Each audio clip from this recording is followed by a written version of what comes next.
Can I try it? Oh, it's not a podcast beer. I can't. Well, you had tequila shots yesterday, so I guess everything's up in the air. No, shut up. I'm celebrating. If you didn't know, yesterday was Mexican Independence Day. I'm sure there's a formal name for it. I just don't know what it is. I don't speak Spanish, but Mexican Independence Day was yesterday, so I celebrated with some tequila shots, and it was fantastic. Lovely. Yeah. Good for you. Didn't even feel them. Wow. Yeah, after not drinking for like a couple weeks. Didn't even feel them. Didn't even feel them. Nothing.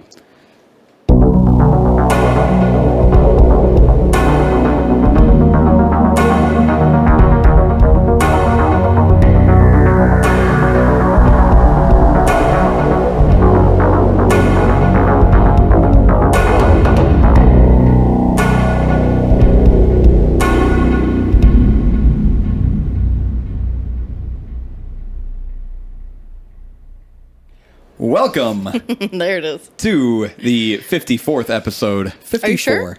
I am sure. Are you sure? I know what episode it is. It's the 54th episode of Beer and Fair. My name is Zach. My name is Paige.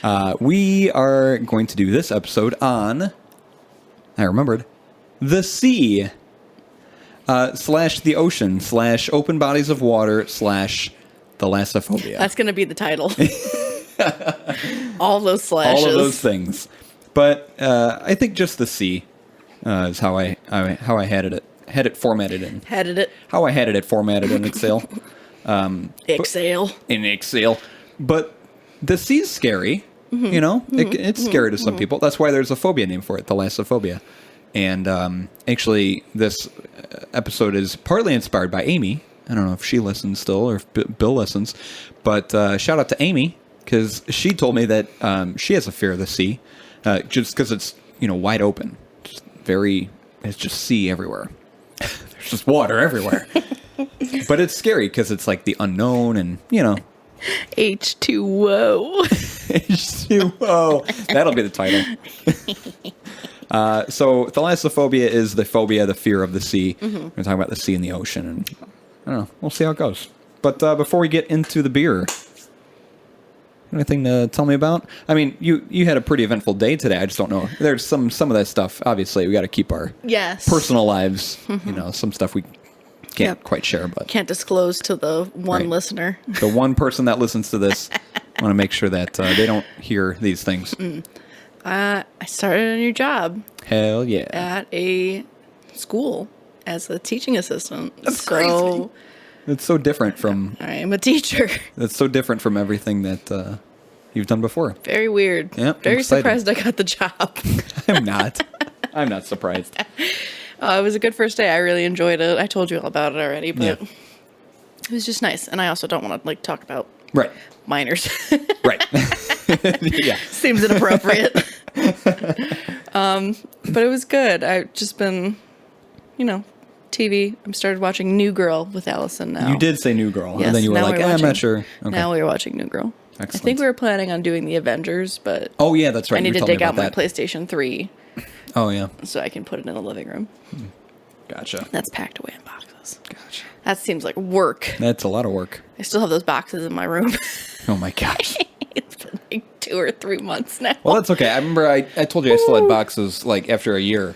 That's they true. were in my bedroom. That's true. Just I've got crap. time then. I've got time. Nothing but time. Yeah. Until my inevitable demise. You need to fix your brakes. Let's not talk about that. It's getting too real. Let's not bring that up. Bringing up the problems that I need to deal with. I don't do this to reflect on my actions. Yeah, that's true. Jesus. We drink beer and talk about scary shit. Yeah, exactly. That's fine. But yeah, I started a new job. I like it so far. Excellent. First day went well. I got a lot of compliments, which I was very surprised because all I did was hang out with kids. Hell yeah. That sounds fun. I'm happy for you. It was nice. I'm excited. And tell me about your days. What about you, bud? What about me? Yeah, what's going on in your life? What is going on in my life? Your side of the quarter. I'm going to see the dentist tomorrow. I got that going for me. Wow. Yeah. You gonna get something pulled? No. It's just my 6-month appointment. You wanna know when the last time I went to a dentist was? An embarrassing long time ago. Oh. I go twice a year. I think that's what everyone says you're supposed to go to the dentist twice a year. Yeah, so I go 2 times a year. Did you lose something over there? I dropped my cap. Oh, no. Do you need help recovering I'll find it. Well, because Soda will get it and She'll pad it under a table, and you'll never be found again. Just like her ball. Yeah, I can't find that. What? So it's just a checkup? Yeah, it's your 6-month appointment. I have no idea where it went. What did I do? I didn't really do anything. Well, I guess you worked. So there's that. Yeah, I'm trying to think of work. Oh! No, I did do something. I went to the Morton Arboretum. I still have never been. Apparently, I thought that I had never been either, and I told my dad I was going. Oh, and then he told you that you have been. Yeah, I remember you told me. About this? Yeah, we talked about this. Okay. So I went to the Morton Arboretum. Mm-hmm. We saw the human nature exhibits. That was really cool. Bunch of statues. Were they just statues of humans? Really? No. They were really cool looking. Not all of them. They were really, really cool looking statues. Mm-hmm. I have some pictures. Maybe I'll put them on the website. But you could, if you're listening to this, you can Google human plus nature and see it. But yeah, but sometimes it's nice to just have everything in one area. Like they go to the website, they're like, oh, I want to see these pictures. You know what? You're right, Paige. Damn straight. Oh, is it like, those are lips and a face. I want to smooch them. Those are kissable lips. Those, yeah. I'm just saying. And then this one. Oh, that's cool as fuck. And then Makes me think of motherhood. We went underneath it. Yeah, that's what the statue's for. Oh. It's like you're a child of nature, you know? And then... you're in the womb. This one. She's opening her bosom to you. Uh-huh. And then this one. Curly hands. Curly hands. That's the name of that one, actually. Curly hands. And then this one. Split in face person. Split in half person. Split in half person. I could name all of these. But there were 5 statues there, and got to see them all. That was very cool. Those are cool. I like that. Yes. I wish I had gone to the troll exhibit that they did, or the Lego exhibit that they did, because I loved Lego so much when I worked there. Yeah, it was fun. Yeah, well, there's still a troll that, like, if you're on 355 and you're driving a certain way, you can see... the big one, yeah. The big one. I see that, yeah. I was trying to figure out where that was because I wanted to see it, but yeah. I'll go some other day. It's fine. I'll see it. It's fine. It's fine. But it was very cool. I enjoyed it a lot. That was probably the highlight of my week. Yeah, lovely. But, I have a shitty memory, so... this is why I need to write things down. This is why I have a book over there. And you still don't write things down. I haven't been doing that, so it's fine. It's fine. It's fine. Everything's fine. Everything's fine. Our beer for episode 54 about the sea is from Tighthead Brewing Company. Tighthead? We've done that before, right? We've done Tighthead, correct. What did we drink from them before? Who do we drink? You can't guess or remember? No, I don't remember. It's up there, I think. Oh, you can't see it. I can't. No, it's not up so there. Many beers up there now. Yeah. It was Scarlet Fire. I didn't like that. It was the red/amber ale. Yeah, I didn't like Scarlet Fire. Oh, yeah, well. Was that the one with the girl that was like the hops were on fire? Like the hop dress or whatever? Yeah, the girl with the dress in the field and stuff. Yeah, it was the amber ale, and it was about spontaneous human combustion. Yeah. It was that episode. It was a good episode. So Tighthead Brewing Co., we've talked about them before. I'll mention them briefly. 161 North Archer Avenue in Mundelein, Illinois, 60060. I included this quote in that other episode. Tighthead Brewing Company is a craft brewery located in Mundelein, a suburb of Chicago. Our brew pub is a neighborhood institution where friends and families can meet up and enjoy great music, wonderful company, and the best beer in town. Since we opened our doors in 2011, we have poured our heart and soul into every glass. Stop in and taste what we're talking about. What we're talking about. You can follow them on their socials at Tighthead Brewing on Facebook and at Tighthead Brew on Twitter and Instagram. Okay. They're doing a cool event called Hoptoberfest. Okay. It is Saturday. I wish I could go. It's Saturday, September 25th from 2 p.m. to 8 p.m. at the brewery. As a teacher, I have weekends off now. So you can go to this. Unfortunately, I cannot. Saturday, September 25 from 2 to 8 at the brewery, 161 North Archer in Mundelein. This is from their website. Hoptoberfest is back. Join us for a day of great beer, food, music, and many other festivities. We will be featuring our Tighthead brews, cider from Two Fools, which is right by center stage, remember? I don't like cider. Okay. Seltzers, okay. Seltzers from Press, which is a I have no idea. seltzer company, and non-alcoholic beer options from Athletic Brewing all day long. So we've got tons to drink. Stay tuned for a list of special tappings and details. Where is Mundelein? I don't know. Food offerings such as pork schnitzel sliders. Oh, that sounds good. Tighthead Oktoberfest beer brats. Spätzle. Now I'm getting hungry. Thanks a lot. And Döner kebabs. Döner kebabs. described as a dope-ass German street food sandwich. Oh, okay. That's what it says on their website. All right, then. Mundelein is... You know it's good if it says dope ass. It's dope-ass German street food.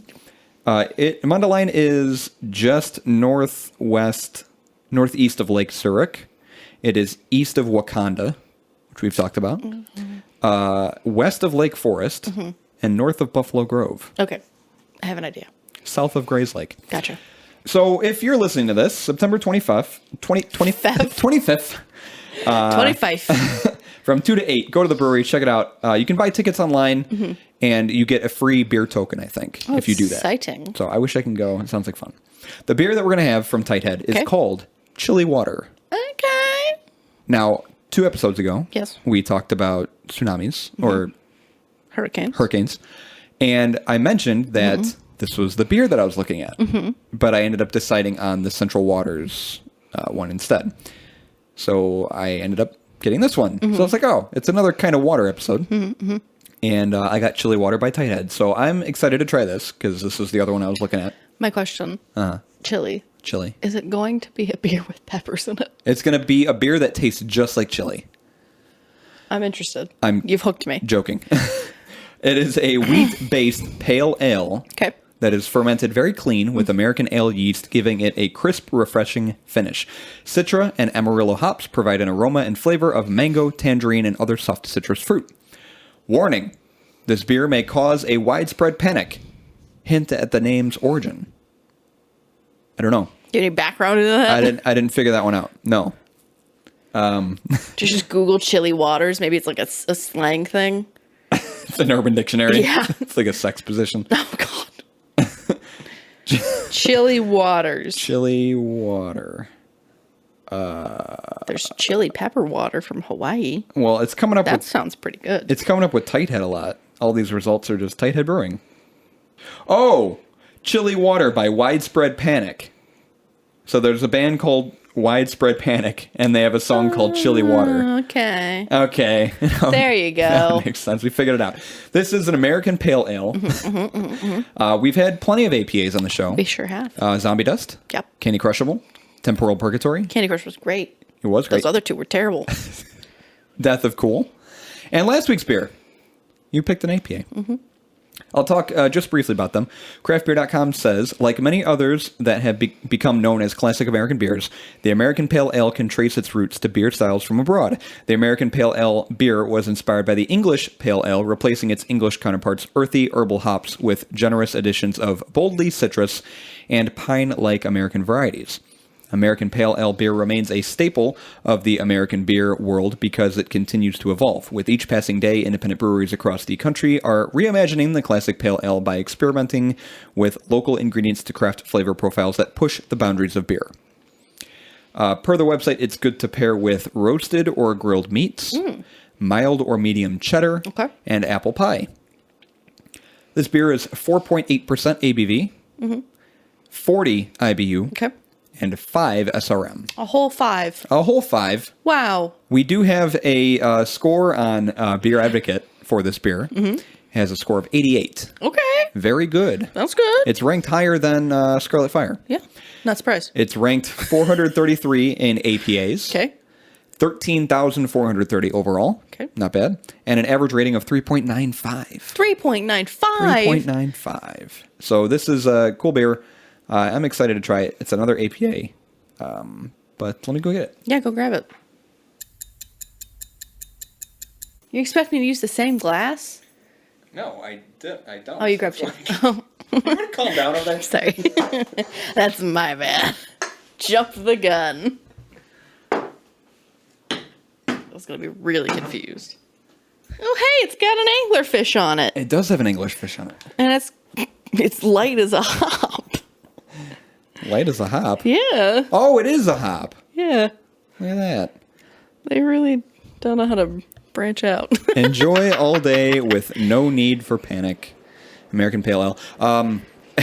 I just looked in my fridge to grab this, and because I'm not drinking, I have an insane amount of beer in my fridge now from these episodes, and I stocked up on a few too. We've got some bonus. Oh, we could do a bonus one. I didn't do any research. I got time. We could do a bonus. We'll make it work. You got it?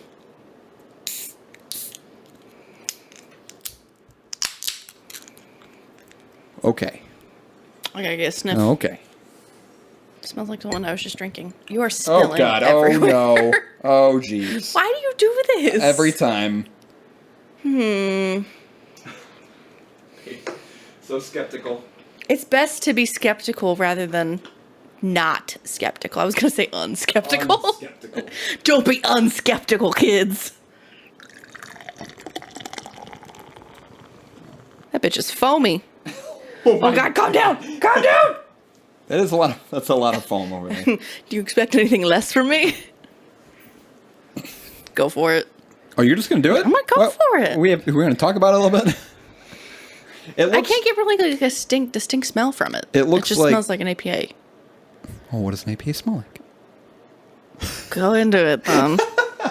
It looks like the last beer. The color hazy, you know. Sure. Two like A little apple juicy. finger length foam. Apple juicy. That's a good one. This foam likes to stick around. It's like a lemon meringue pie with how whipped it is. Being descriptive. Yeah, apple juicy. There's apples in there for sure. Maybe orange. I feel like I say orange for every beer. My nose is a little stuffy. Yeah, that was like me last week. I'm working with tampered equipment. And then yeah, the hops, herbal, farmy. APA. But yeah, foam sticks around. It's frothy. Me too.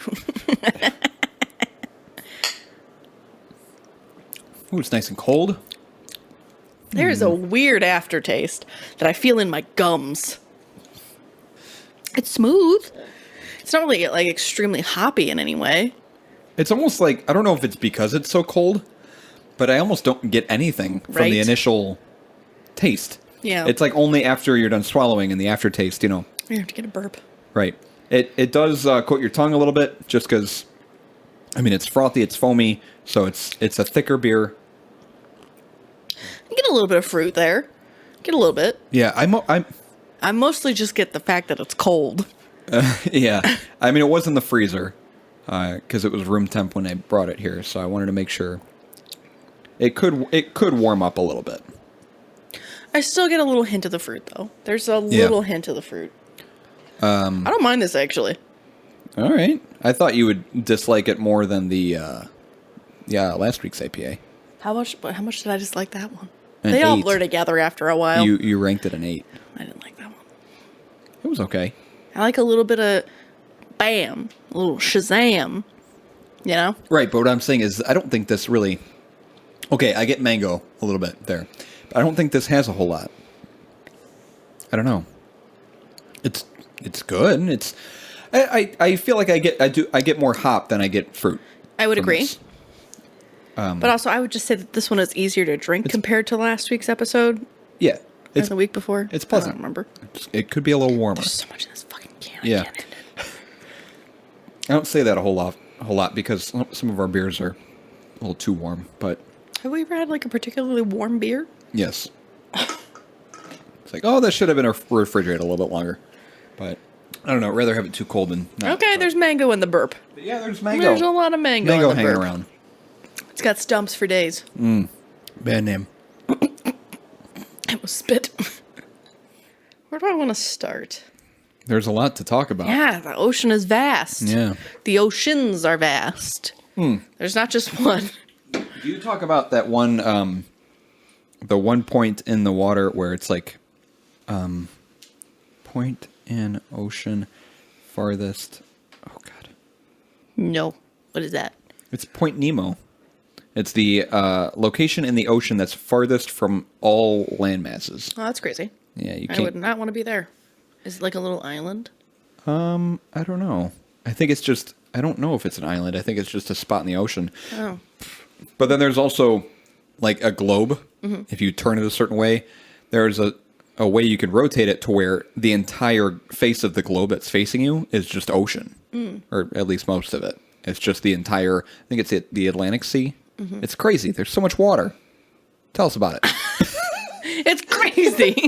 Look at all that water. Oh my God, what's all that doing there? The ocean So the sea, or the world ocean, is the body of salt water which covers approximately 71% of the surface of the Earth and contains 97% of Earth's water. It's a lot of water. That's a very high percentage.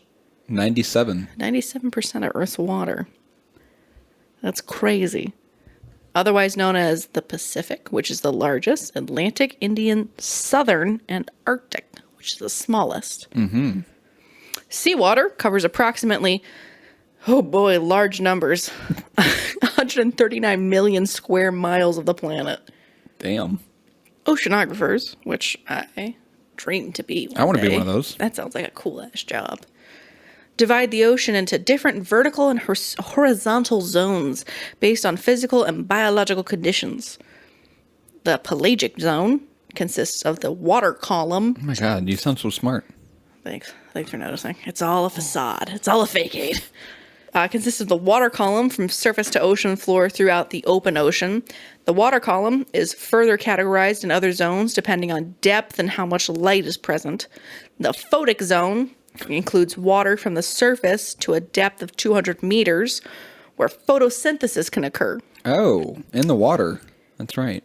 I feel like there was a show that was like photosynthesis, where people were just chanting photosynthesis. Oh, there's a SpongeBob episode where it's like photosynthesis. Yes. Photosynthesis. Photosynthesis. This makes the photic zone the most biodiverse. Uh-huh. Photosynthesis by plants and microscopic algae. Algae. Which are free-floating phytoplankton, if you didn't know. That's a tongue twister. Say that 5 times fast. Don't really. Oh. Creates organic matter from chemical precursors like water and carbon dioxide.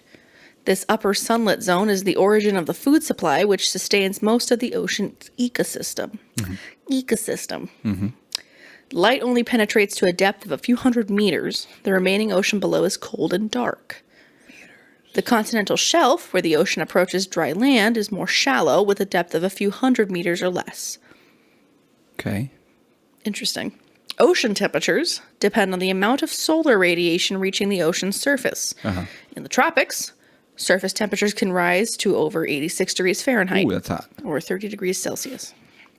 Near the poles, where sea ice forms, the temperature in equilibrium is about 28 degrees Fahrenheit, or negative 2 degrees Celsius. Oof. Deep seawater temperature is between 28 degrees Fahrenheit and 41 degrees Fahrenheit in all parts of the ocean. Mm-hmm. Water continuously circulates in the ocean, creating ocean currents. Mm-hmm. These directed movements of seawater are generated by forces acting upon the water, including temperature differences, atmospheric circulation, such as wind, the Coriolis effect, can't get away from that. Oh, yeah. And differences in salinity. Salinity. Salinity. Salt. Sus. The difference in sus. Tidal currents originate from tides, while surface currents are caused by wind and waves. Major ocean currents include the Gulf Stream, Kuroshio Current, Agulhas Current, and Antarctic Circumpolar Current. Collectively, currents move enormous amounts of water and heat around the globe. This circulation significantly impacts global climate and the uptake and redistribution of pollutants, such as carbon dioxide, by moving these contaminants from the surface into the deep ocean. Oh.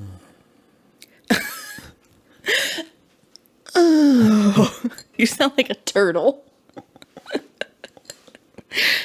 Ocean water contains large quantities of dissolved gases, including oxygen, carbon dioxide, and nitrogen. This gas exchange... There's a clip I gotta show you. Oh, gosh. Gas exchange. Where was I?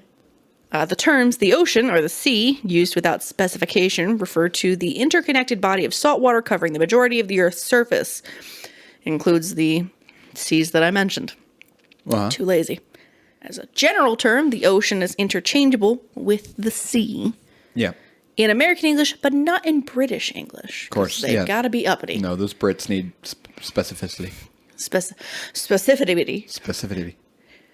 Strictly speaking, a sea is a body of water, generally a division of the world ocean, partly or fully enclosed by land. The word sea can also be used for many specific, much smaller bodies of seawater, such as the North Sea or the Red Sea. Right. Or the Black Sea. There is no sharp distinction between seas and oceans, though generally seas are smaller and often partly or wholly bordered by land. Makes sense. The contemporary concept of the world ocean was coined in what? Do you mean to stop? No. Was coined in the early 20th century by the Russian, I almost said Yushin. By the Yushins. The Yushins. By the Russian oceanographer Yuli Shokalsky, to refer to the continuous ocean that covers and encircles most of Earth. The global interconnected body of saltwater is sometimes referred to as the world ocean or global ocean. The concept of a continuous body of water with relatively free interchange among its parts is of fundamental importance to oceanography. Mm-hmm. You know how it is. You know how oceanographers do. In oceanography. We're so well versed in it. Yeah. I could talk about oceanography for hours. I know so much about it. Say that word again. Salinity. Salinity. Salinity. Salt. Salinity is a measure of the total amounts of dissolved salts in seawater. It was originally measured via measurement of the amount of chloride in seawater and hence termed chlorinity. It is now routinely measured by measuring electrical conductivity of the water sample. Jeez. Salinity can be calculated using the chlorinity. There's a lot of inities going on here. Which is a measure of the total mass of halogen ions in seawater. There's math involved. Oh, I'm skipping it. Thank you. It's too much. Salinity has a major influence on the density of seawater. Right. A zone of rapid salinity increase with depths is called a halcyon, I think. The temperature of maximum density of seawater decreases as its salt content increases. Freezing temperature of water decreases with salinity, and boiling temperature of water increases with salinity. Right. Typical seawater freezes at around -2 degrees Celsius at atmospheric pressure. If precipitation exceeds evaporation, as is the case in polar and temperate regions, salinity will be lower. If evaporation exceeds precipitation, as is sometimes the case in tropical regions, salinity will be higher. Okay. However, the formation of sea ice at high latitudes excludes salt from the ice and thereby increases salinity in the residual seawater in some polar regions.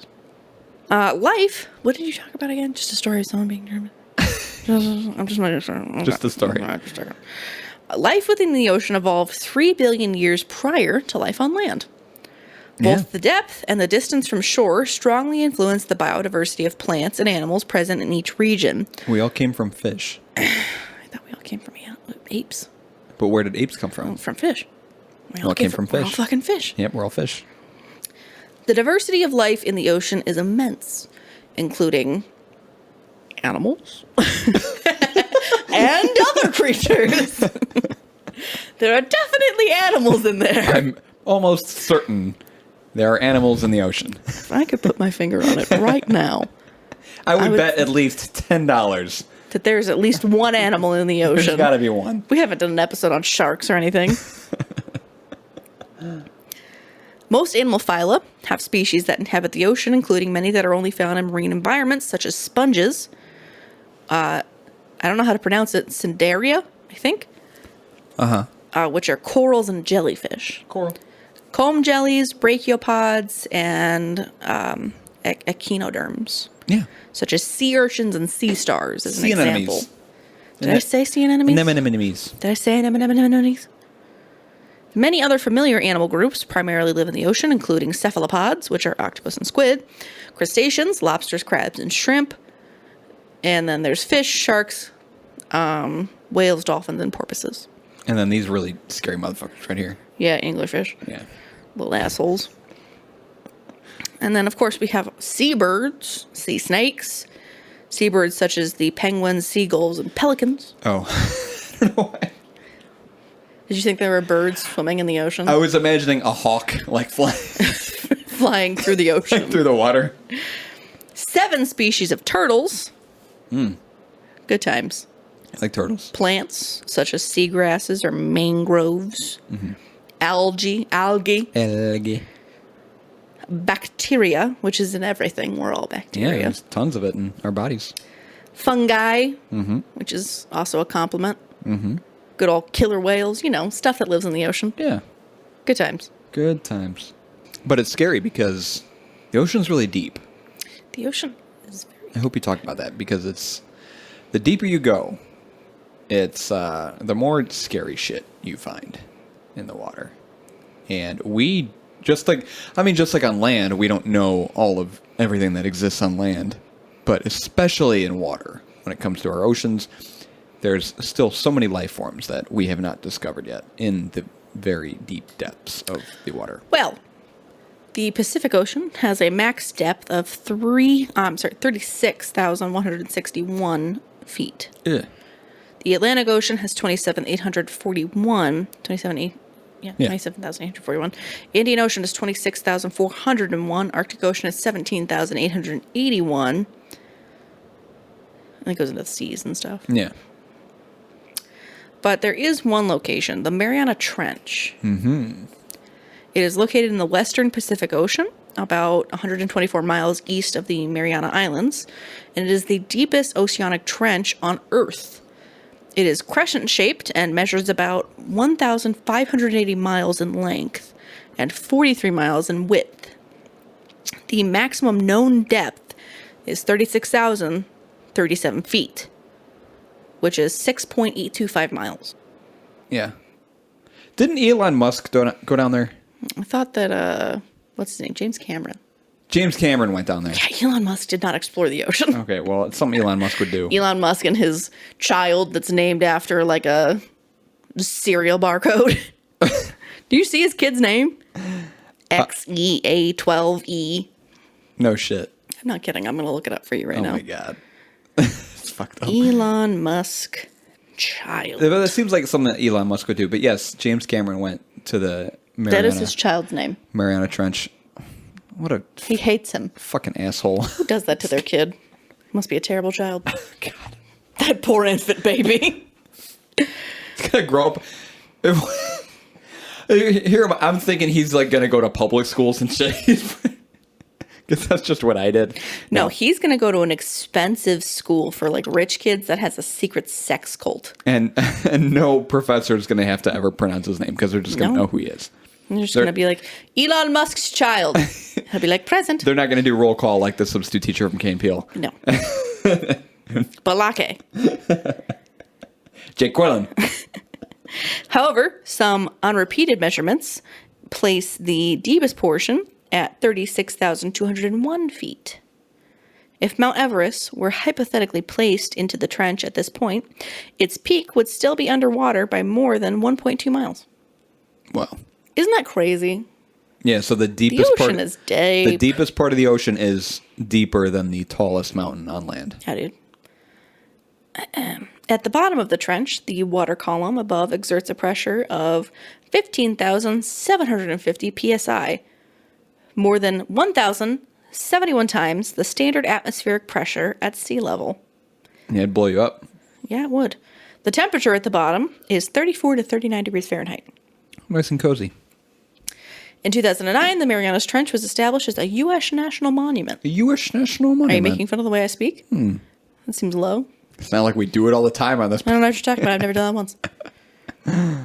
Wait, it's a monument? A national monument? A U.S. national monument. Wait, why is it a U.S. national monument? Because the U.S. takes what they want. But it's like so far away from the It's U.S. fine. Don't question it. Well, it's like that'll be the one monument that I'll probably never get to be able to visit. And that's You're just going to take a little boat out in the Pacific Ocean to makes me Marianas sad. Trench. Yeah. Do you have a list of national monuments that you want to see? I'll swim down there. Well, we saw one. There was an expedition conducted in 1960 which claimed to observe, with great surprise because of the high pressure, large creatures living at the bottom, such as a flatfish, about 12 inches long, and shrimp. According to Picard, not the guy from Star Trek, the bottom appeared light and clear, a waste of firm diatomaceous ooze. Oh, I don't like anything being called ooze. it's oozy. Many marine biologists are now skeptical of the supposed sighting of the flatfish, and it is suggested that the creature may instead have been a sea cucumber. How do you get those two confused?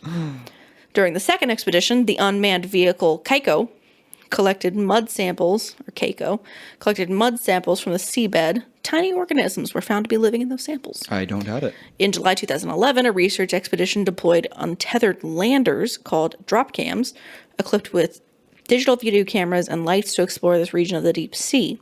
Among many other living organisms, some gigantic single-celled amoebas with a size of more than 4 inches were observed. Wow. Those are big amoebas. That's a big amoeba, yeah. It's crazy. Big boy. In December of 2014, a new species of snailfish was discovered at a depth of 26,722 feet, breaking the previous record for the deepest living fish seen on video. Wow. During the 2014 expedition, several new species were filmed, including huge amphiophods, known as supergiants. Deep-sea gigantism is the process where species grow larger than their shallow water relatives. Yeah, that's scary. In May of 2017, an unidentified type of snailfish was filmed at a depth of 26,800 feet. Did we talk about giant squids? We did, because we talked about the Kraken. Okay. Yeah, I think I talked... one of us may have talked briefly about deep-sea gigantism, and that's terrifying. Like other oceanic trenches, the Mariana Trench has been proposed as a site for nuclear waste disposal in 1972, in the hope that tectonic plate subduction occurring at the site might eventually push the nuclear waste deep into the Earth's mantle. Because that's safe. Push nuclear explosive close to lava.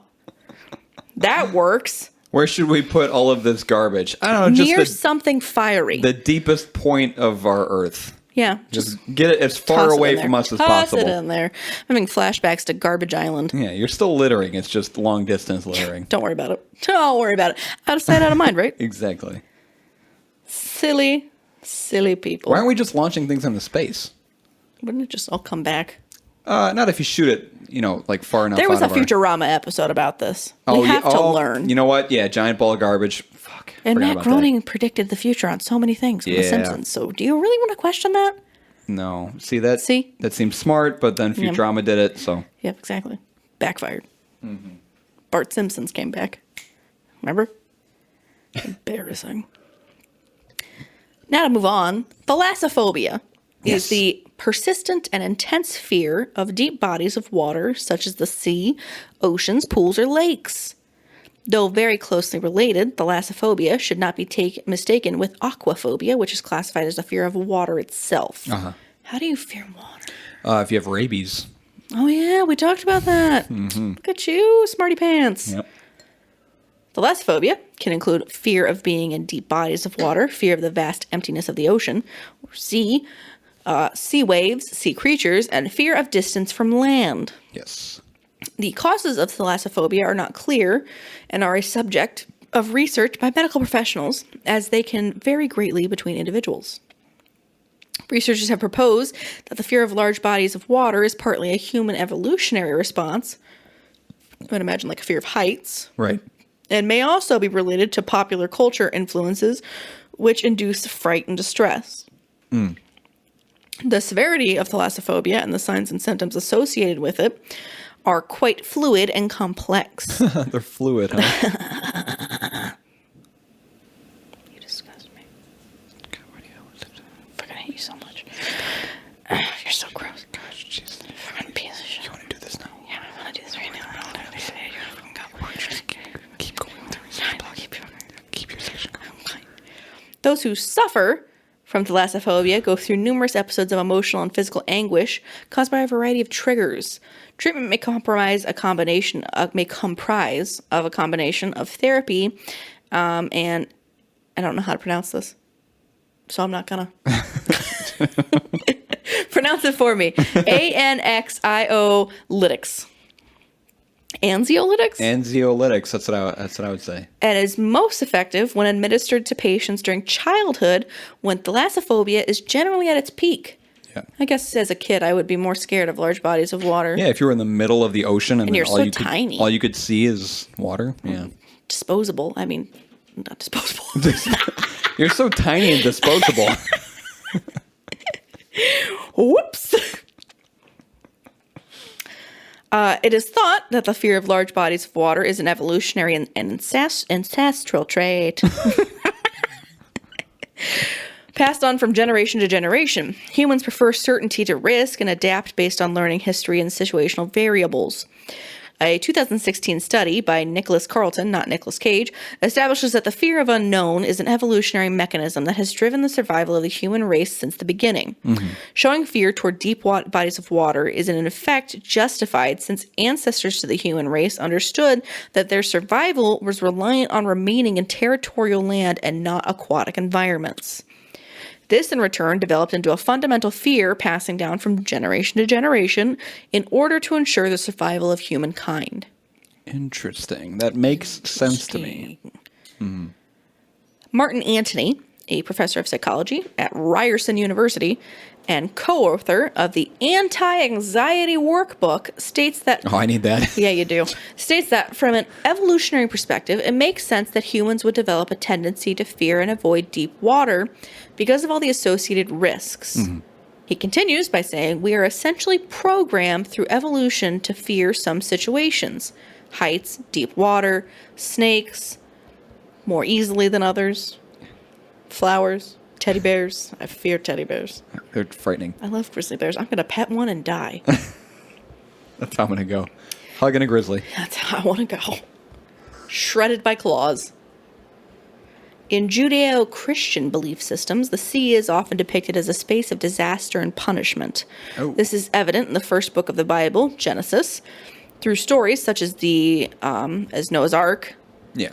and texts like William Shakespeare's The Tempest. Featured a shipwreck as the driving force behind its narrative and gave the sea an otherworldly and evil personification. And then, of course, movies such as Jaws, Titanic. Yeah. We talked about Jaws and Sharks episode.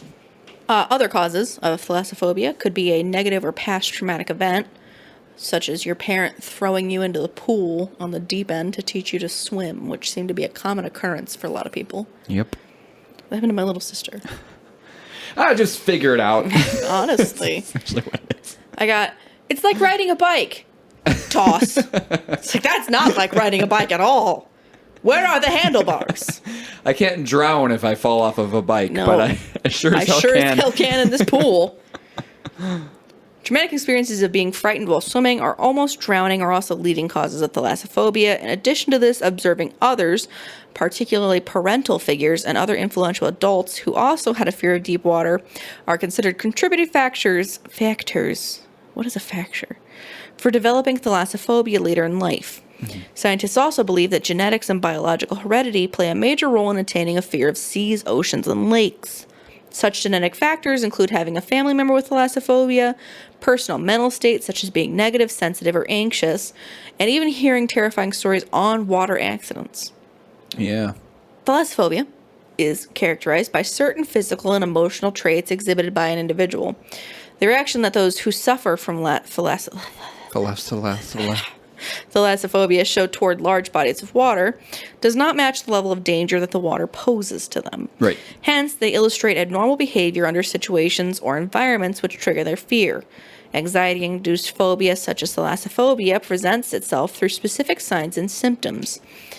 Constant worrying, trouble falling or staying asleep, panic and anxiety attacks, having a sense of imminent doom, needing to escape, feeling detached from the situation, being overwhelmed. Those are mental common phobia or common symptoms. Physical symptoms include shortness of breath, sweating, shaking or trembling at the sight of the sea, weeping or running away when near deep bodies of water, nausea, dizziness, rapid breathing, screaming or shouting at the sight of the sea. Ah! The sea! Ah! Ah! It's the ocean! And everyone at the beach is just like, yeah, good job. It's the ocean. Yeah, chill out, please. We don't understand. It's so scary. According to the Diagnostic and Statistic Manual of Mental Disorders, the 5th edition. Oh, wow. Which is a manual for assessment and diagnosis of mental disorders developed by the American Psychiatric Association. In order to be diagnosed with a phobia of deep bodies of water, the individual's fear of deep water must be persistent, excessive, and unreasonable. The individual must feel this fear every time they are exposed to deep or open water. They must either avoid the ocean or other open bodies of water or endure them with intense fear. The individual's fear of large bodies of water interferes with their normal functioning, and the individual's fear has been present for 6 months or longer. Oh.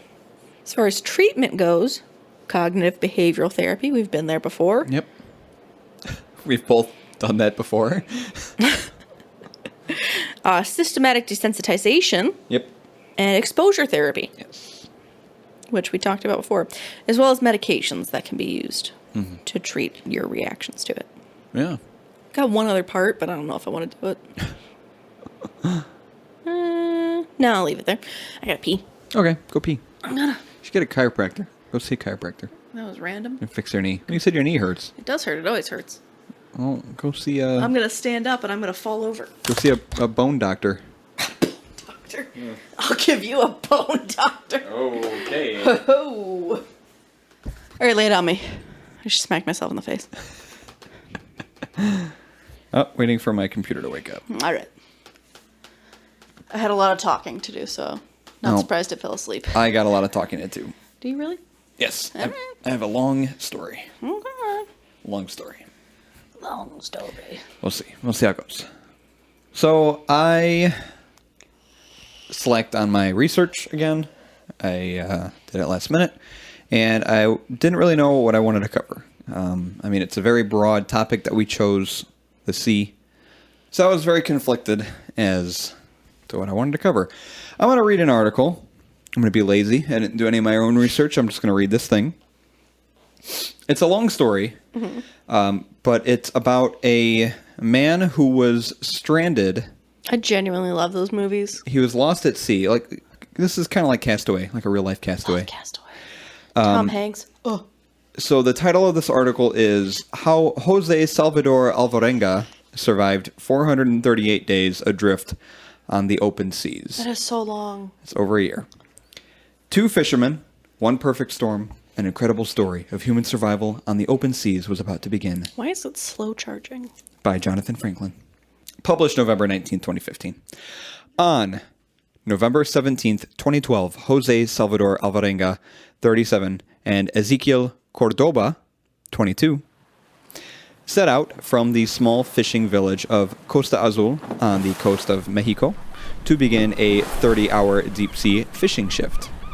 Their vessel was a 7-meter fiberglass boat containing a refrigerator-sized icebox in which to stash their planned haul of shark, sailfish, and marlin. But when a violent storm front began its advance from the northeast, the two men soon found themselves battling 5-meter high waves and 100-kilometer-per-hour winds. I don't know what that is in miles per hour. Within hours, both the motor on their boat and their radio had died. Their colleagues launched search and rescue missions for 2 weeks to no avail. Alvarenga and Cordoba and their vessel appeared to have vanished into thin air. November 23rd, 2012, Day 6. 450 kilometers off Mexico's coast. After 5 days of careening waves and screaming wind, the storm finally eased. Miraculously, the two men's boat had not flipped. The sea anchor off the stern had aligned the bow to the oncoming waves and allowed the men to survive day after day, bashing and crashing through incoming waves. Now they awoke to a freakish calm. As Alvarenga and Cordoba scanned the horizon, the lack of waves distorted their depth perception. A styrofoam block just a kilometer away could be distorted into looking like an aircraft carrier on the horizon. Objects 30 meters deep were magnified and distorted by the water. Like a traveler lost in a desert, the men had no certainty that what they saw or heard actually existed. Puddles of seawater sloshed at their ankles, a reminder that despite nonstop bailing, the two men had never fully emptied the boat of water. The Yamaha motor lacked cover and cord. It looked naked. Nearly all the fishing gear was floating in the sea kilometers away, and their fouled communications gear now lay at the bottom of the ocean. Taking stock of their tools and supplies was disturbingly quick. A long wooden plank, one gray bucket with some clothes, a battered fishing knife with a cracked handle, a trusty machete, a wooden club, the empty icebox with lid, a pile of bleach bottles, a small pile of nylon rope, the useless motor, and one red onion found wedged under a seat after the 5-day tumult. How did an onion get wedged under the seat? Oh. That's what I take away from that. Yeah, some guy put it there and just forgot about it. Well, that's weird. Or had it been a 4-day storm? Time was increasingly elastic in this world without clocks or calendars. Oh, this is a long story. Commit to it. Okay, this is going to take a while. Buckle up. As the morning sunlight comforted and warmed them, the fishermen hoisted the 2-meter-long wooden plank from the door, laid it across 2 benches that crossed the boat like central ribs, and prepared a bed. The men stripped off their wet clothes and, clad only in underwear, stretched out to sop up the first glints of sunlight. They collapsed into a deep sleep. They awoke with a painful thirst. Coconuts were everywhere, and the floating fruit tortured Alvarenga. He could see them swirl by, could almost taste the chilled coconut water. He spotted a solitary bobbing sphere, then an entire clutch of coconuts like huge grapes drifted near and dared him to swim out. Alvarenga was not tempted. He knew the risks, even if he didn't actually see the fins of patrolling sharks. If they'd had either a sail or a pair of oars, the men could have set a course, but lacking the tools, they drifted at the whim of the wind and ocean currents. Why couldn't they just paddle with their little fingies? Swerving, looping, and zigzagging across the wide open Pacific. As they drifted west at approximately 120 kilometers a day, the nearest landmass in their path was a single tiny blip on the map. Clipperton Island, a remnant of Napoleonic conquest, still under French rule, but a lonely outpost 1,600 kilometers west. To the south, the closest islands were the Galapagos, 1770 kilometers distant on the other side of the equator. Alvarenga sensed they were in a different world. The sea was so calm it was unnerving. The temperature soared above 30 degrees Celsius, very hot, and the dry air teased the remaining moisture from their bodies. When Alvarenga swallowed, the spittle seemed to bump and rattle down his throat. He worried that his throat might swell and cut off access to his stomach. Was this the way he was going to die? Cordoba's lips were swollen to twice their normal size, and sucked dry by the sun, began to crack. Red welts caused by salt blocking up his sweat pores began to pop out along his arms and legs, breaking the layers of skin that were now shrunken and tight. It felt like his skin would pop open and lay bare the muscles and tendons beneath. Lethargy laid siege to his normal functions. November 25th, 2012, Day 8. As they drifted southwest, Alvarenga eyed the small triggerfish, 18 centimeters long, that had been chewing on his boat the night before. Known as sea piranhas, the triggerfish practically sanded the bottom of the boat clean with their teeth. He kneeled alongside the edge of the boat, eyes scanning for sharks, and shoved his arms into the water up to his shoulders. With his chest tightly pressed to the side of the boat, Alvarenga set a trap for the fish. He kept his hands steady, about 30 centimeters apart. When a fish swam between them, he smashed them shut, digging his fingernails into the rough scales. Soon he was able to capture as many as 30 of the small fish in a single session. The men set up a mini fish processing plant. Alvarenga would snare them, and with the fishing knife, Cordoba expertly cleaned and sliced the flesh into finger-sized strips that were left to dry in the sun. When Cordoba dumped the bloody innards of the palm-sized triggerfish into the water, it was rarely more than a few minutes before mako and blue sharks feasted. The 1-meter-long sharks scraped their rough skin along the bottom of the boat, sending up a jolting blow and a noisy reminder of how little separated these two worlds were.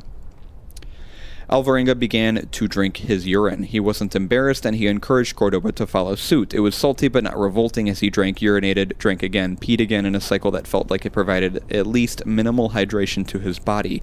But urine being filled with salts throws the body's internal equilibriums off balance and requires the body to consume even more precious water in an attempt to flush out the salts. It was, both men realized, a desperate measure. December 10, 2012, Day 23.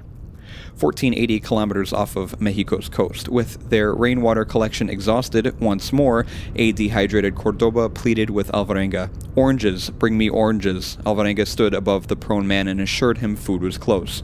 "Okay, I'm going to the store. I will see if it's open to bring you some food," he said with conviction as he pointed to the horizon. "I will get tamales, oranges, and shrimp." Alvarenga strode with confidence for the few seconds it took to cross the length of the boat. After waiting for 5 minutes in silence, he strode back with bad news.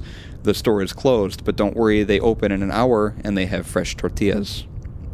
To his surprise, the scheme worked. Cordoba stopped moaning and fell asleep. The game of visiting the store brought Alvarenga a few hours of respite from the cloud of fear that had seized Cordoba's mind and rarely loosened its grip on the despairing young fisherman. He had begun to shrink, especially around his eyes, and Alvarenga couldn't avoid noticing the similarity between the skull and crossbones insignia stamped on the younger man's hoodie and his ever more bony face. Alvarenga's girth, too, was several sizes smaller, and his strength was ebbing away, but his mind remained sharp. 15 years older and a veteran of countless misadventures at sea, Alvarenga maintained an indefatigable... Do you want me to just look at it? What? Indefatigable. Look, we're supposed to know that. Alvarenga maintained an indefatigable will to survive, ravaged by thirst and hunger, he recognized their collective health was slipping rapidly. Yet all around them, the sea teemed with life. Alvarenga felt he was in a cage where food was showcased tantalizingly just out of reach. Above their boat, the sky was dotted with the angular wings of gliding seabirds. On the horizon, fish chased by predators leapt out of the ocean. At sea level, islands of refuse washed by. Alvarenga, a skilled hunter on land, began to stalk the seabirds. Crouched flat like a soldier crawling through a battlefield, Alvarenga waited for a bird to land. When it first perched, the bird was attentive for several minutes, swinging its eyes, surveying the scene. Alvarenga didn't move. Instead, he waited until the bird's defenses relaxed. When the bird busied itself eating fleas, lice, or whatever parasites lurked deep inside its plumage, he inched across the deck of the boat. Alvarenga avoided eye contact as he stalked his prey. When he crept closer, the bird snapped to attention, so Alvarenga froze again as the bird resumed preening. When his prey was within reach, Alvarenga slid his arm up the side of the boat, his fingers clenched in a fist. Then he extended his fingers in slow motion, careful not to scrape the side of the boat. In a lightning instant, he had the bird's neck in one hand and a leg in the other, wary of stories that wild birds aim for the eyeball. Alvarenga kept the thrashing bird, which he called a duck, at arm's length until a short crack confirmed he had broken its neck. An expert with a knife, Alvarenga felt like he was showing off as he cleaned the meager catch and laid out strips of glistening flesh. He added his only condiment, drops of seawater, onto the strips warmed in the afternoon sun. He and Cordoba sat down to eat. Alvarenga popped a sashimi-sized chunk of raw duck, quote, duck, into his mouth and chewed with gusto. Cordoba made a costly mistake. He smelled the seabird meat. Unlike his mate who conjured gourmet flavors, Cordoba was revolted at the stench like that of rotten fish. For 4 days, Alvarenga alternatively threatened and cajoled the younger man to eat raw bird meat. Finally, the despondent mate took a tentative bite. Hunger had vanquished revulsion. Now in their 4th week adrift, the two men abandoned traditional modesty and walked naked, squatted on the rim of the boat next to the motor to defecate into the sea, then washed themselves with seawater. To pee, they stood and urinated into the ocean. From roughly 10 a.m. to 4 p.m., the men escaped the sun by living inside the icebox. It was crowded, stinky, uncomfortable, and painful to wedge two bodies into the box, but the men recognized that this inconvenience mattered little compared with the shelter it provided from the harsh sun. December 23rd, 2012, day 36. Watching the moon grow bright, Alvarenga calculated Christmas was near. He diced 4 entire birds for their big meal. He had now learnt not to pluck the feathers, but to expertly peel the skin off the birds. A full bird, including the gut, provided as much meat as a hamburger, while salt water helped mask the stench. On the evening they estimated was Christmas Eve, as the men chatted, cleaned the birds, and commenced their traditional meal, if there could be anything traditional about slicing, dicing, and eating raw sea ducks. Cordoba coughed. "My stomach," he groaned as his eyes bulged like he was going to be sick. Bubbles and liquid dribbled from his mouth as a sudden, wrenching pain convulsed his body. Alvarenga handed him a half-liter bottle filled with rainwater, and, ignoring their rations, Cordoba sucked the bottle down and then spat it out. Whatever had taken hold of his gut held tight, and the pain intensified. The men dissected the intestines of Cordoba's duck and found a 15-centimeter articulated skeleton. The skin had fallen off and most of the meat was gone, but enough remained for them to identify the remains of a venomous, yellow-bellied sea snake. "Chanka, there's a snake inside here," Cordoba exclaimed. "Yeah, and you already ate it," responded Alvarenga. "Shit, I'm going to vomit," stuttered Cordoba. As he screamed and spewed white bubbles, Alvarenga wondered if the poison had entered his mate's bloodstream. Was it fatal? How did it kill victims? Watching as a bubbly foam leaked out of his companion's mouth and listening to his guttural groans, Alvarenga considered his own fate. Had he also been poisoned? Alvarenga didn't get sick, and after 4 hours of retching and coughing, Cordoba stabilized. The men huddled, looking for subtle signs of improvement, aware the poison might have spread to other organs. The men tried to recall cases of bites by the yellow-bellied snake, but they had only heard third-hand versions, and their only firm conclusion was that even the most hardened fishermen gave the snake a wide berth and tried to decapitate it with a machete. The venom was not fatal, and Cordoba made a full physical recovery within 2 days. But in the realm of psychological terror, the poison possessed him. He retched at the thought of eating another raw seabird and withdrew from the world of food. Never again would he feast on one of Alvarenga's ducks. With 2 decades' experience at sea, Alvarenga was an environment that felt like home. Cordoba was confused and lost. The back-and-forth swells and rocking were driving him mad. Could they just be still for a minute? When the waves were more than a meter high, and especially when the wind made them choppy, he began to vomit. It was a crude symptom of his overall physiological collapse. The 2 castaways were starting to veer off on different trajectories. March 1st to 2013, day 104. 4,180 kilometers off of Mexico's coast. Even with a new stock of water, courtesy of a storm, and a more reliable food supply, Cordoba sank deeper into depression. Both men were now fully hydrated, but since the fateful dinner with the snake, Cordoba had maintained his steadfast refusal to eat raw birds. As he withered and shriveled, his arms began to look like sticks. His thighs were reduced to the size of a forearm. "Are you going to eat me?" Cordoba asked. Alvarenga joked that his mate was so emaciated that there was hardly any meat left. And besides, said Alvarenga, they had a stock of 3 live turtles, a small flock of birds, and dried strips of fish. To keep the captive birds from flying off, Alvarenga would break the bones and one wing. It was a cruel measure, but an essential part of his survival. Alvarenga's bird hunting techniques were now so effective he was eating a bird every day, sometimes 2, and his weight had stabilized. Cordoba tolerated the occasional turtle meat and fresh triggerfish, but there was never enough to slow his overall deterioration. Fear of food had become his new mantra. He asked Alvarenga to make a promise. "Don't eat me," he begged. "If I die, put my body up on the prow. Tie me to the front of the boat." "Stop talking nonsense. No one is dying," Alvarenga replied, though he suspected this was no longer true. I'd eat him. Even after the venom? I'd eat him.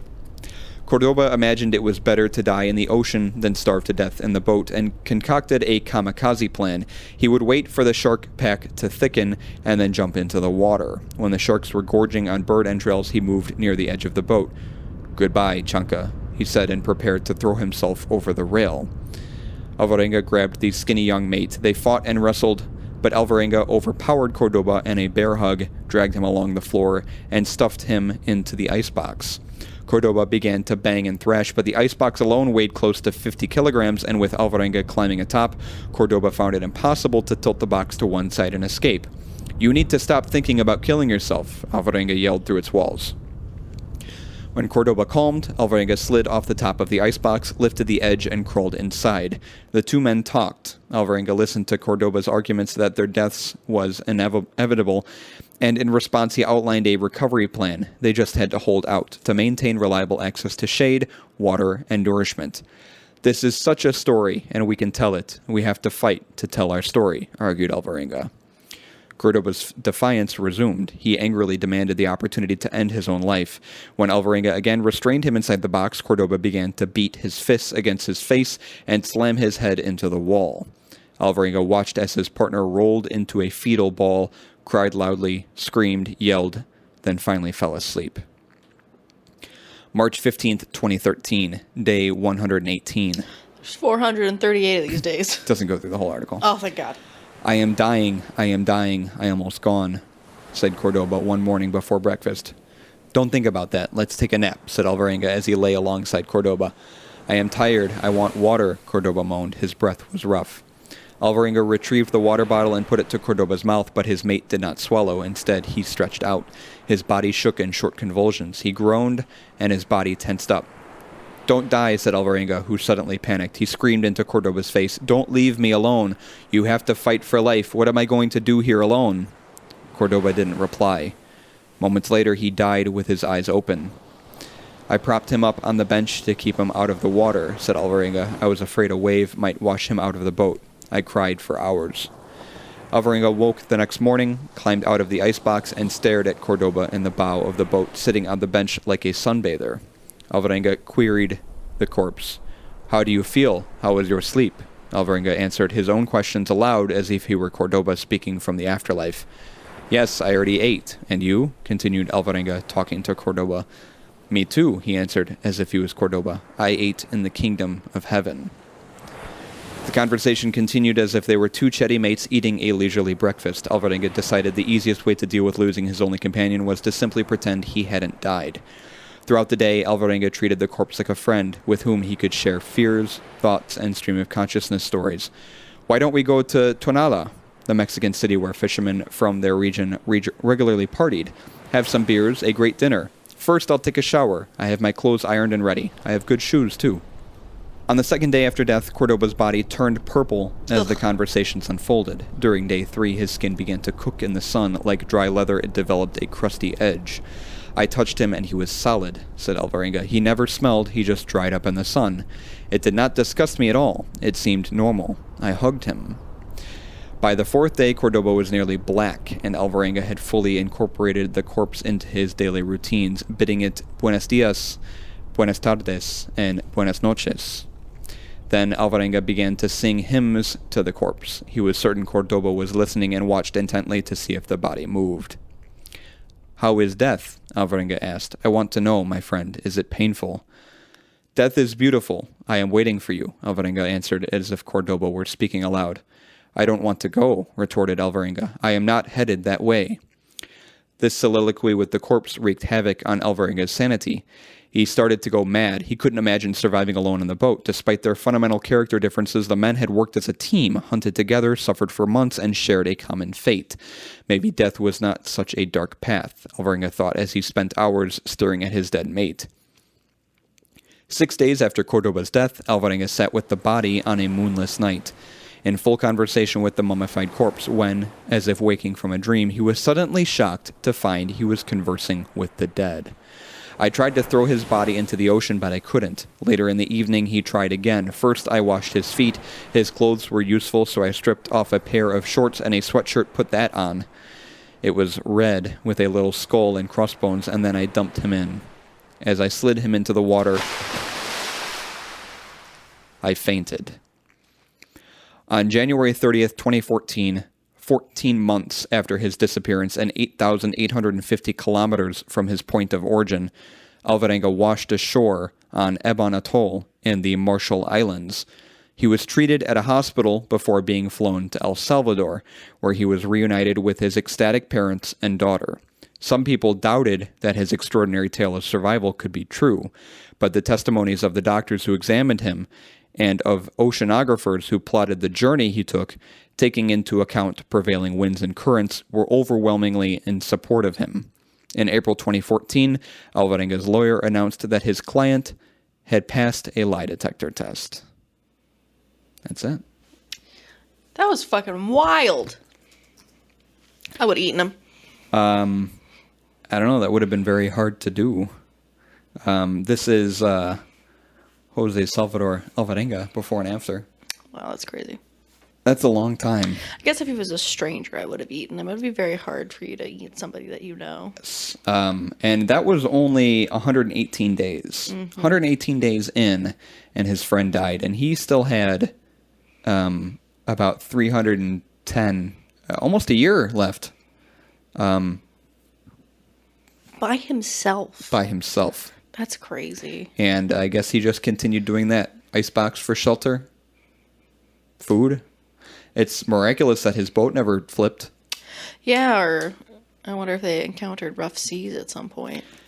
And then he finally washed ashore. There is, on the Wikipedia page for this guy, he is still alive. Mm-hmm. He was born 1975. This was the voyage that he took. I think he's younger than my dad. So from near Guatemala. Whoa, he coasted so far. Yes. Man. So that's the sea, and how frightening it can be. You rhymed. And how frightening it can be, yeah. But in the middle of the ocean with no land in sight, you know, and just floating out there and being, it's like being in the desert, essentially, you know? It's frightening. It's terrifying. I feel like it's crueler to be surrounded by a body of water with no food or water, and you just want to drink the ocean water. Yeah. And that is such a bad idea. Yep. No, you'll die. I was looking up thalassophobia, and a lot of people, it's like the fear of things that exist in the water, you know? Or just the fear of open water, like you mentioned. Oh, it's always like a drawing of like a sea monster. Yeah. So, but I mean, I think that's a perfect example of someone who could be afraid of the open water after over a year's worth of trauma. It's you know, we should have talked about that famous surfer girl who got her arm bit off by a shark and then went back to surfing. Oh yeah, we should have talked about that in Sharks. Yeah. Oh yeah. Yeah, I talked about that guy who got bit. Yeah, but yeah. Oh, you want me to ask? You get so offended. What'd you think of the beer? I was gonna give you a chance. Oh. Trying to be nice. Oh. You know. You hardly drank any. Well, I had that beer before that, so it was just kind of like my stomach's empty, so just kind of seemed like a bad idea. You need to eat something. You're right. You're not wrong. I've kind of been not really impressed with the beers lately. Kind of just been like, maybe we need to try more wild beers, you know, different things. But, you know, I think we have a good variety. You know, it's like we try some beers we're used to, APAs, IPAs, etc. We had a Hefeweizen. That was incredible. I want more of those. Maybe do another Pilsner. Let's get some more stouts in our rotation. I don't know. Just keep the variety going. But I get what you're saying. It's like it's a beer. You know. I don't want to downplay it that bad. It's like, oh yeah, there's yeast, and then there's a little bit of fruit, and then the hop flavor. Yep, that's a beer. And we're on 54 beers. I mean, including our bonus episode. So this is a 12-ounce can, right? 1 pint. So if we take an average, because most of those are anywhere from 8 to 12 ounces, so we'll say 10 ounces. 10 ounces times 54 is 540 ounces. And if we do the conversion, 4.219 U.S. liquid gallons. So we've had 54 episodes, an average of about 10 ounces per beer. Some episodes we've had 2 beers. But at about an average, we've both drank over 4 gallons of beer since we started this podcast. So much beer. I'm just thinking, like a milk gallon.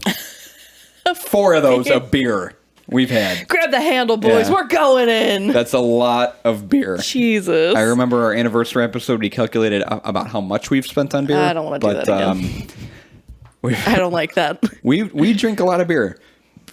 But I'm glad I only usually drink beer on the podcast days. So, my personal opinion of it, there is some potential, but it was just another APA. Yep, nothing too crazy sticking out. From Maybe it was just too cold. Did you taste it warmer? Was there a difference? Yeah, you want to sip it? Yeah, get it. Yeah, get a chance.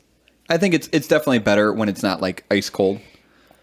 It's still cold, but not just not fresh out of the freezer cold. There's a little something. Yeah, you get more in the back of the throat. I think the coldness kind of puts a damper on the flavors a little bit, but there's a little something there. Not anything that blows my socks off. Not even wearing socks. If you were wearing socks, they would remain on your feet. Yes, exactly. Right. What do you think? Pretty much what I just said. Oh yeah, there's fruit. Yeah, there's hop. Yeah, it's a beer. It's good. We can't lose our passion for it now. We gotta try and dig deep into these beers. We can't lose our passion for it? Oh, yeah. No, I get what you're saying. Yeah. It's good. It's good. Yeah, it's good. It's American Pale Ale. And just stating facts. It is Chili Water by Tighthead. It has an ABV. It's got an ABV of 4.5.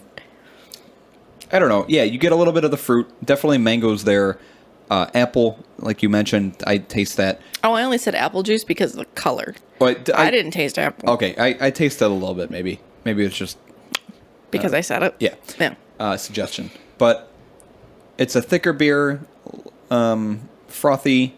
It's very coats bitter your mouth. in the swallow. Yeah, it coats your mouth. And then decent burp, hoppy flavor, grassy. Decent burp. It's just, we've had beers very similar to this before. I still enjoy them.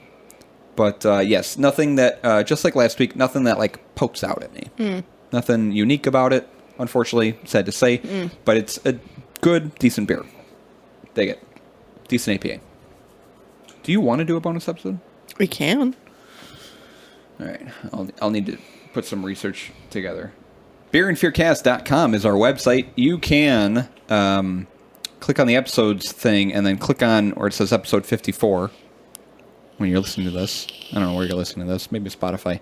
But go to the website and then click on that, and you'll see some pictures that we've included at the bottom. You can listen to the episode right there, the little summary. It's got all the links for everything, too, in the description. So check that out. Our beer list is on there as well. Check out the About page. You can find links to our Patreon for our Twitch, and then our socials at the top: Facebook, Twitter, Instagram, Reddit, TikTok. And there's a contact form on the About page where you can fill that out. And if you want to send us a message, you can do that there. Or reach out to us on Facebook or wherever. Yeah. And beerandfearcast.com is our email if you'd rather just email us. Send us a harassing email. Yeah, that's on there as well. Send us a ransom email. Yeah. Threaten us and ask for a bunch of money, or you're going to hack us. Yeah. Like 2,000 Bitcoin. Yes. Or you're going to hack us. Yes. That'd be really cool to talk about in an episode. Yes, it would. And then besides that, we got our live episode in the works. We've got Frights and Flights we're still working on. I'll have to add a section of that to the website. But, yeah, you know everything. If you've been listening this long, you know what's up. We'll keep you posted. Have a good day. Oh, God. I have my eyes closed.